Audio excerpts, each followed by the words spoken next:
ఉగాది అనగానే అందరికి గుర్తొచ్చే పచ్చడి. కానీ ఆ పచ్చడి మా ఇంట్లో ఎప్పటి నుంచో చేయరంట. అందుకే ఎవ్రీ ఇయర్ అమ్మమ్మ వాళ్ళ ఇంటికి వెళ్ళే వాళ్ళం. పచ్చడి తాగి మళ్ళీ నానమ్మ వాళ్ళ ఇంటికి వెళ్ళే వాళ్ళం. నా ఎగ్జామ్స్ వల్ల ఈసారి వెళ్ళలేము. విలేజ్ లో ఎవ్రీ ఇయర్ మా మామ నేను కలిసి పచ్చడి చేసే వాళ్ళం. మా మామ ఏమో అబ్రాడ్ లో ఉన్న, నేనేమో ఏరున్నా.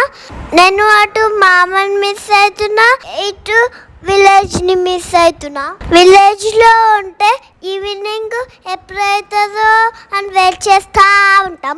ఈవినింగ్ పంతులు వచ్చి పంచాంగం చెప్తారు. తర్వాత ఎడ్ల బండిని, ట్రాక్టర్స్ ని డెకరేట్ చేస్తారు. వాటితో గుడి చుట్టూ ప్రదక్షిణాలు చేస్తారు. తర్వాత ఎర్ర జాతర అయితే ఆ ట్రాక్టర్లా మళ్ళీ ఎడ్ల బండి మీద పోతా ఉంటారు.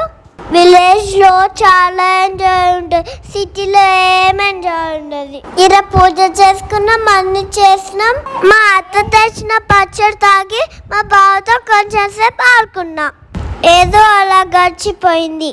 ఏదేమైనా అందరికీ క్రోధినామా సంవత్సర ఉగాది శుభాకాంక్షలు.